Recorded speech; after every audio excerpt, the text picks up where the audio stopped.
Hispanics have a higher rate of obesity than non-Hispanic whites and are more likely to have serious health consequences. We discuss why weight loss surgery is an option. It's all here on the next Latino Motion. Join us. Choose to get lost in the woods to gain experience in forest management. Choose to travel through time to understand the past. Choose to soar to pursue a career in dance. Stockton University offers 50 high-quality academic programs, small class sizes, and affordable tuition. Choose to match your interests and talents at one of New Jersey's nationally ranked universities. Latino Motion with Bert Lopez is presented by Latino Motion Public Affairs Media, a New Jersey nonprofit corporation, and Stockton University. This edition of Latino Motion with Bert Lopez is brought to you by the HD Studios at the campus of Stockton University. Funding for Latino Motion is provided by AtlantiCare, offering primary, specialty, and urgent care, plus surgery and more. Atlantic City Electric, energy for a changing world. And South Jersey Gas. Health disparities in the Hispanic community is a major concern for us here at Latino Motion and ALMA, an AtlantiCare Employee Resource Group. That is why we are partnering to present this health segment. Tu salud es importante para nosotros. Welcome to Latino Motion, a weekly interview show highlighting issues impacting New Jersey's Latino community while advancing understanding of Latino cultural heritage and contributions to our society. And here is your host, Bert Lopez. Buenos dias and welcome to Latino Motion. According to the U.S. Department of Health and Human Services, the Office of Minority Health, Hispanics have a higher rate of obesity than non-Hispanic whites. My guest today is Dr. Alvaro Galvez. He is with the AtlantiCare Health Group. Dr. Galvez, welcome to Latino Motion. Hi, Bert. Thank you for having me. It's a pleasure. So we know that this is a significant health disparity for the Latino community, and you as a Hispanic and a physician that specializes in this. We want to talk a little bit about this disparity that really exists within the Latino community. How bad of a problem is it? Well, being a Latino myself, it is a very, very important issue that we have to deal with in our community. Numbers in terms of obesity, at least, which is the topic we're talking about, there tends to be so about 2/3 of the U.S. population are overweight or obese. And we've seen that within the Latino community, a 10% increase in those numbers is seen.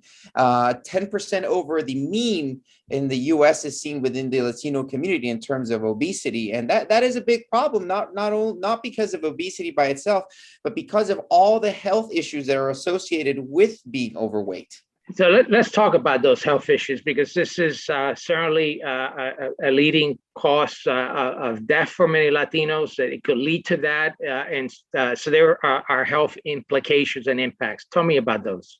Yeah, so one of the big issues that I feel that we have in our community is understanding obesity as a very complex problem that is very far away from only an aesthetic issue.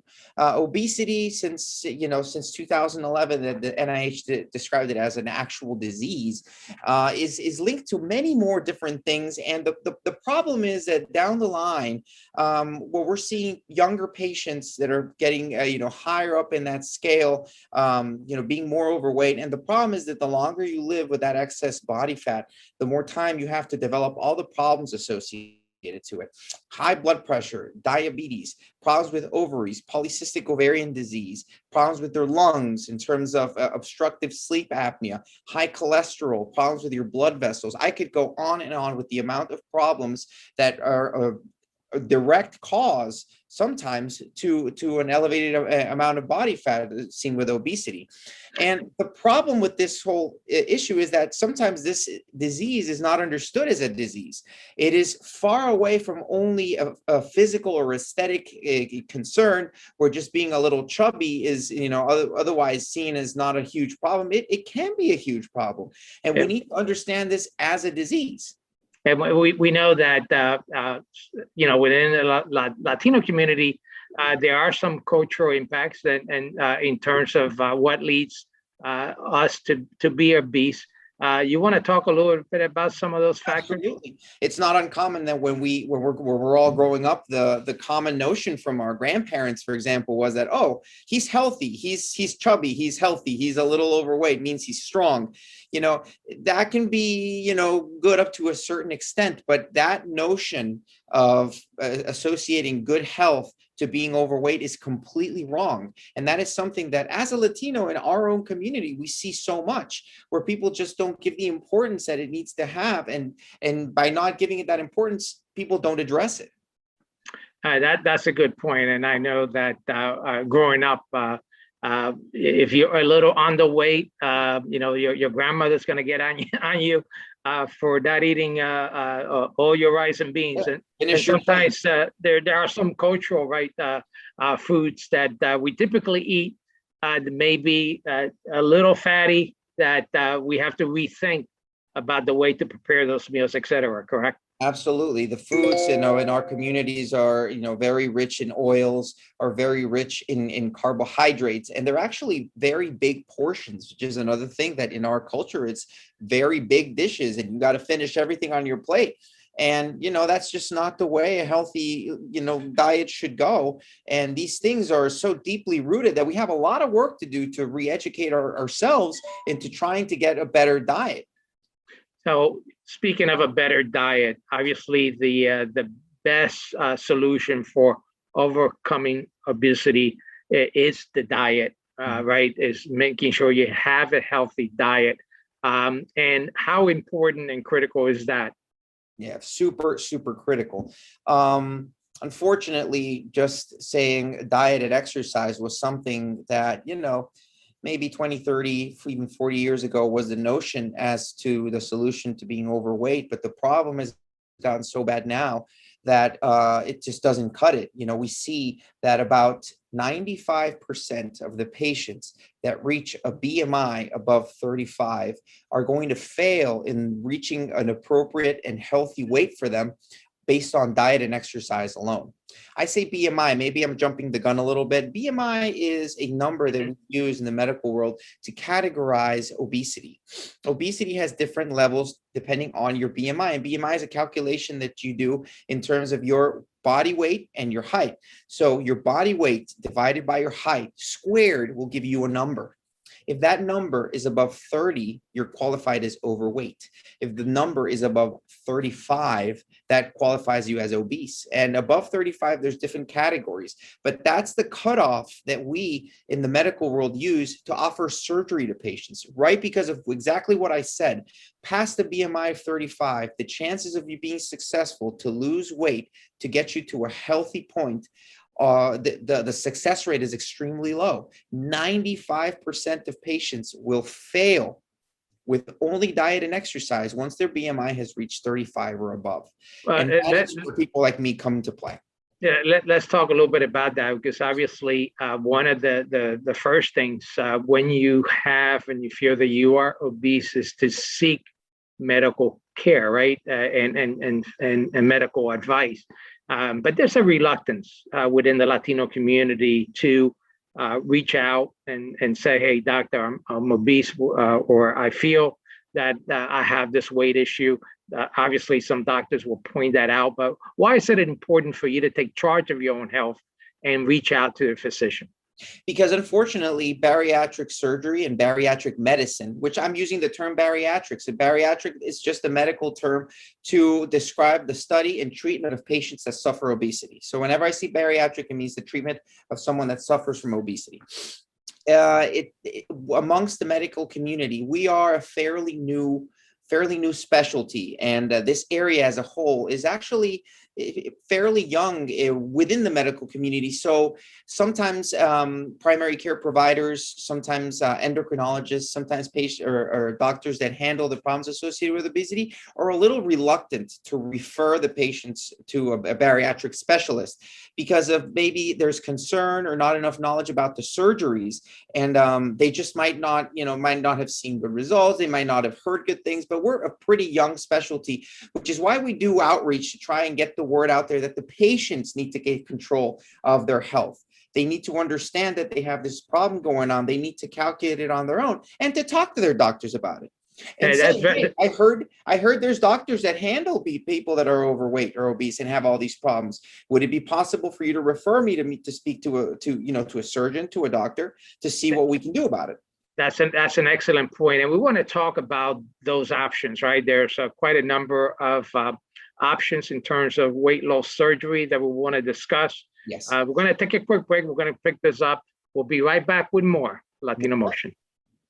Latino Motion with Bert Lopez is presented by Latino Motion Public Affairs Media, a New Jersey nonprofit corporation. Join us online at www.latinomotion.tv. Find us on YouTube, Facebook, and Twitter. We encourage your comments and contributions for show topics.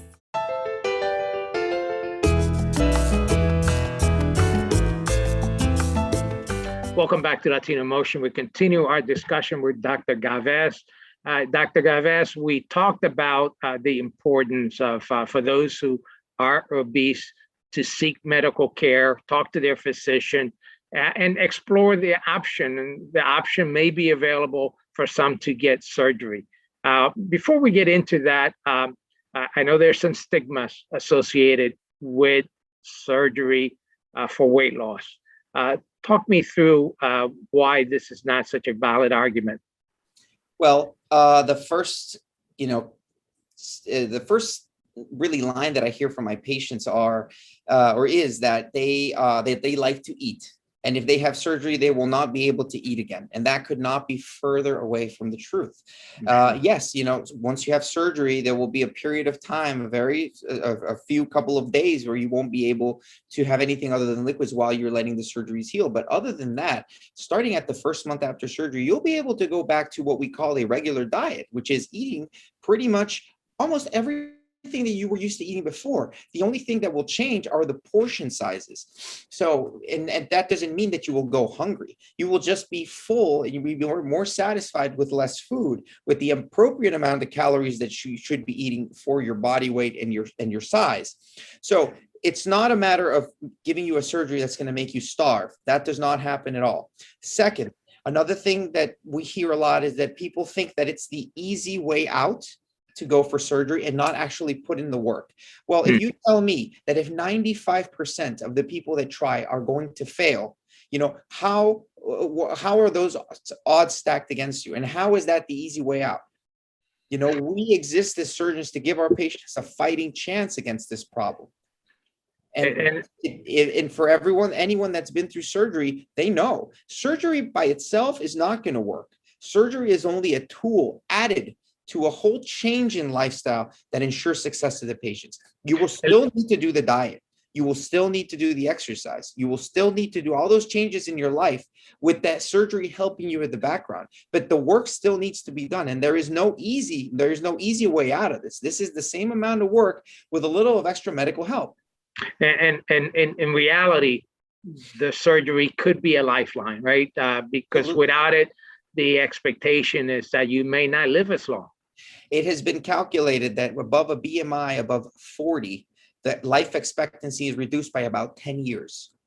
Yeah, and let's talk about who qualifies, right? I know you touched upon it a little bit, but what are the criteria to qualify for this type of surgery?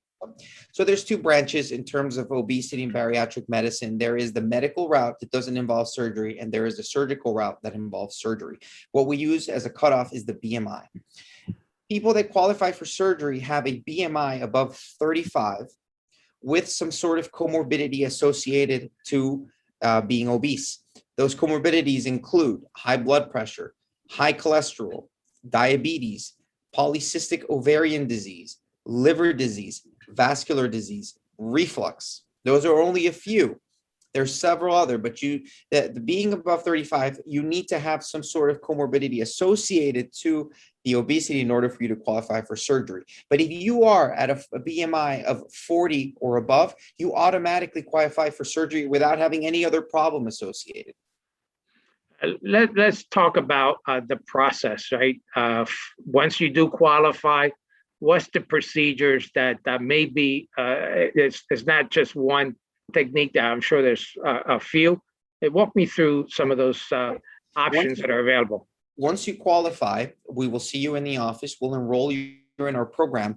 And depending on insurance, several different things that we can discuss. It takes a little bit of time to get you approved and through the process. But while we're waiting for that clearance, we do a full workup to ensure that we give you the appropriate surgery that you need.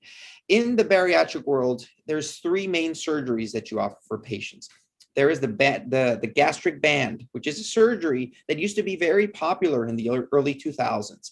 It has fallen greatly out of favor because a lot of patients have suffered from weight regain due to these bands. And we're actually taking those bands out and converting the patients to different surgeries because a lot of patients saw not a great amount of success with the band. That doesn't mean it doesn't work. It can be a good alternative for certainly select patients, but we're not offering upfront like we used to offer anywhere. Now, what we usually do and what we do at the center here at AtlantiCare is either the sleeve gastrectomy or the gastric bypass. Those are the two main surgeries that we start off with a patient that is interested in bariatric surgery. The most commonly performed procedure nowadays is called the sleeve gastrectomy, what some patients sometimes say as the gastric stapling, or in Spanish, they say el engrampado gástrico.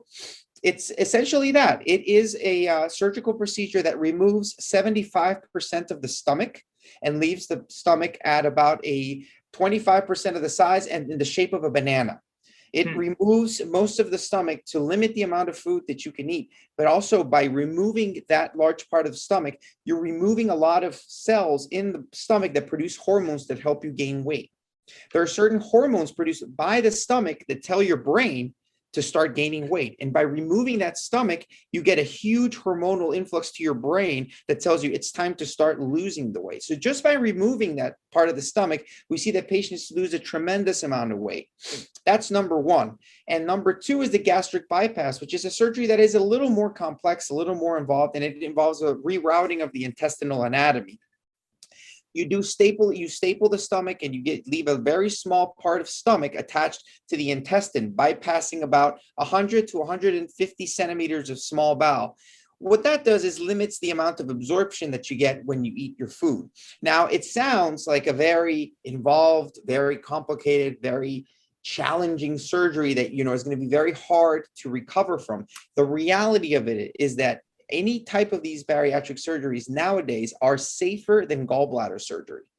That's an important statement, and let me say it is complicated, and there are options, right, that folks should do their homework.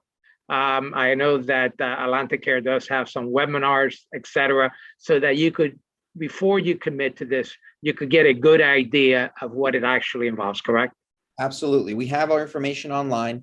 If you go to AtlantiCare's website, you type in AtlantiCare in Google, it'll pop it right up, and go to bariatric medicine on the website. You're going to see our website. You're going to see my face along with my colleagues, and you're going to see our webinars. We have presentations there that we've put together to patients that are interested in this, and we go through the whole thing there. We have very interesting videos of what the surgeries do. We have interesting information about what obesity is, what it causes, and what you can expect after surgery too. So everyone that would be interested, I would highly suggest that you look at our videos. I think you'll like them. That's important, and particularly once you go through this, there's also some hand holding that will be necessary. So I know that there's a team that could also monitor and that you could refer to for additional information and help. Correct? We have a big team here. We've been doing bariatric surgery for a long time, and we're really passionate about what we do. We have a pretty big office, and we do a lot of these surgeries a year. We have a lot of experience in getting the patients through this process, because when the patients come in, it can be a little overwhelming, the amount of things that need to happen. But we have a lot of experience in guiding people through, and we do it without a problem. I think the key that you mentioned, that this is safer than gallbladder surgery, certainly folks don't realize that, and some people still have that fear that we have to overcome. We're going to take a quick break. We have a lot more to discuss. We'll be right back with more Latino Motion.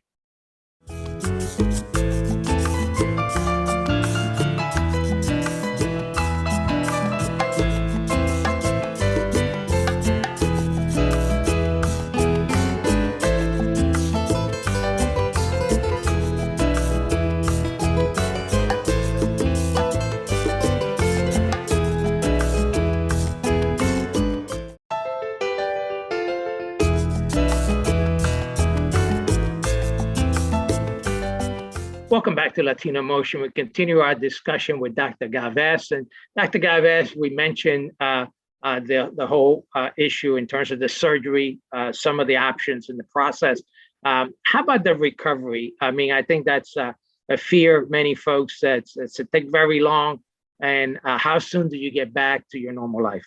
Yeah, so the recovery is actually phenomenal. All the surgeries that we do minimally invasive, either laparoscopically or robotically, meaning tiny incisions in the belly. And that means we don't really see a whole lot of pain after surgery. So that allows us to send our patients home the day after surgery.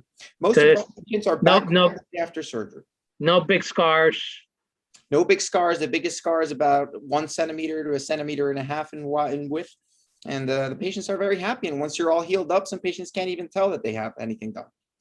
That's amazing. And we talked about some of the services that are offered. There's also nutrition, counseling, physical therapy and exercise, respiratory therapy, psychological counseling, as well as patient care coordination.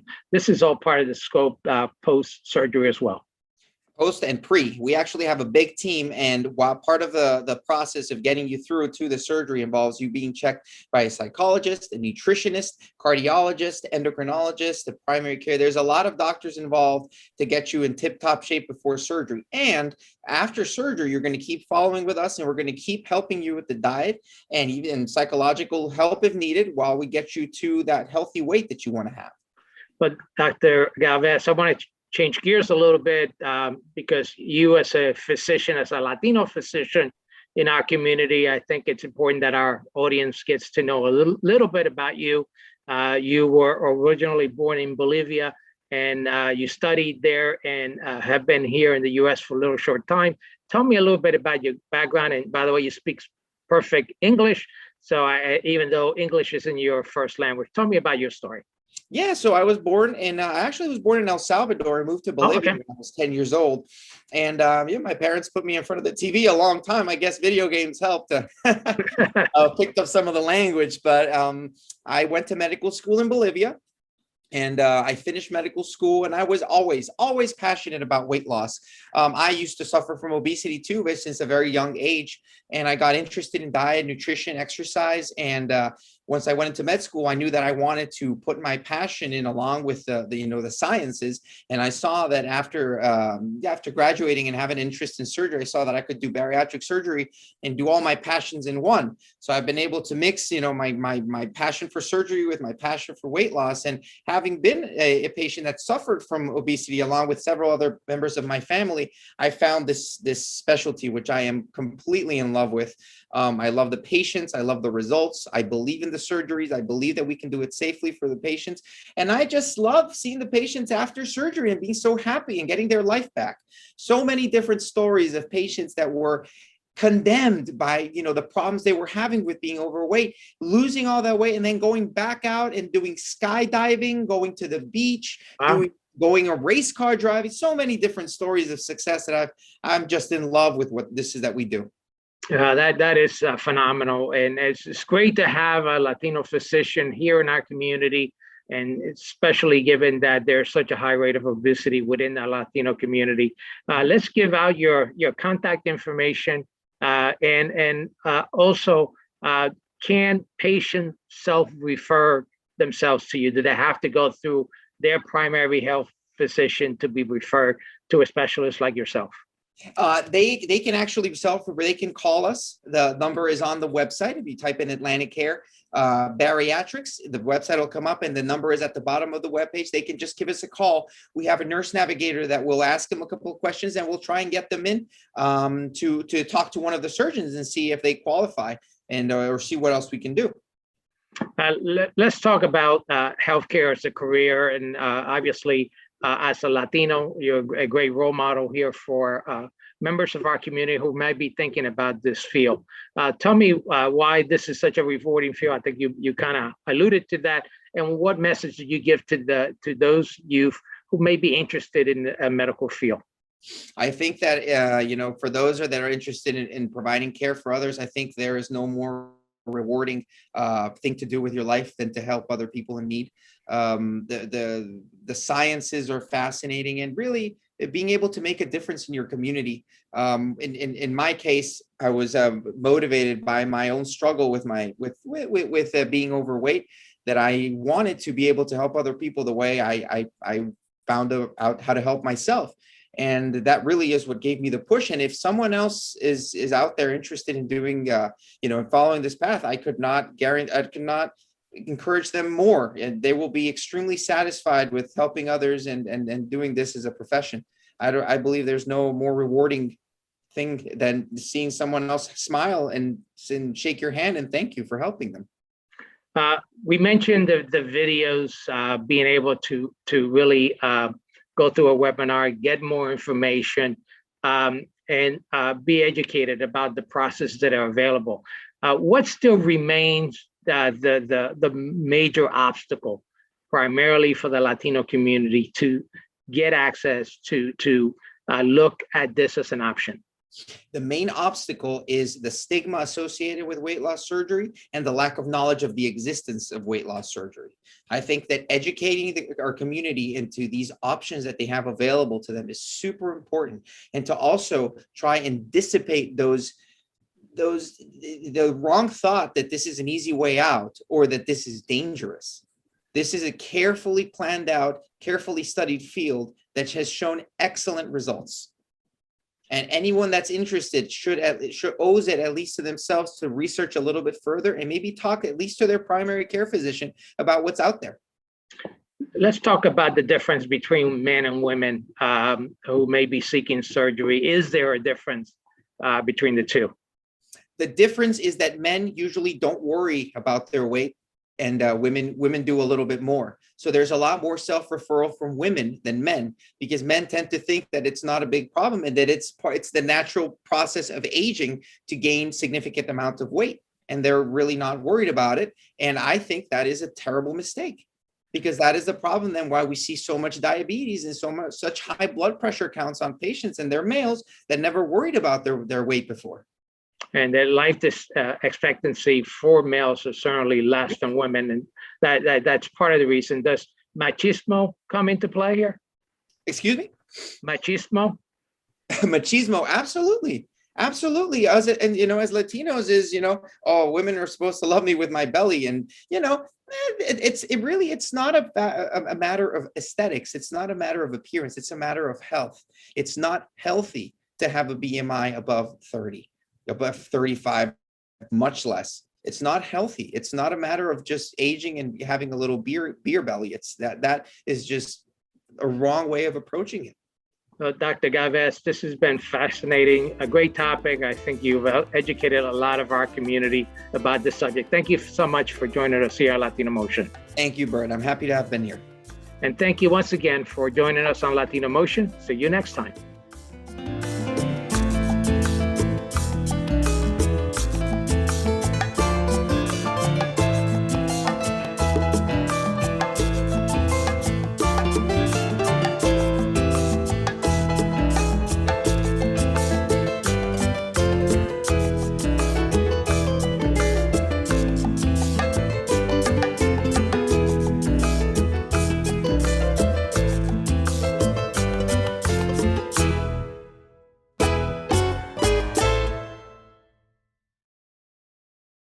Choose to get your feet wet, to learn more about protecting our environment. Choose to read minds, to understand the human brain. Choose to get your hands dirty, to create a masterpiece. Stockton University offers 50 high-quality academic programs, small class sizes, and affordable tuition. Choose to match your interests and talents at one of New Jersey's nationally ranked universities. Funding for Latino Motion is provided by AtlantiCare, offering primary, specialty, and urgent care, plus surgery and more. Atlantic City Electric, energy for a changing world. And South Jersey Gas.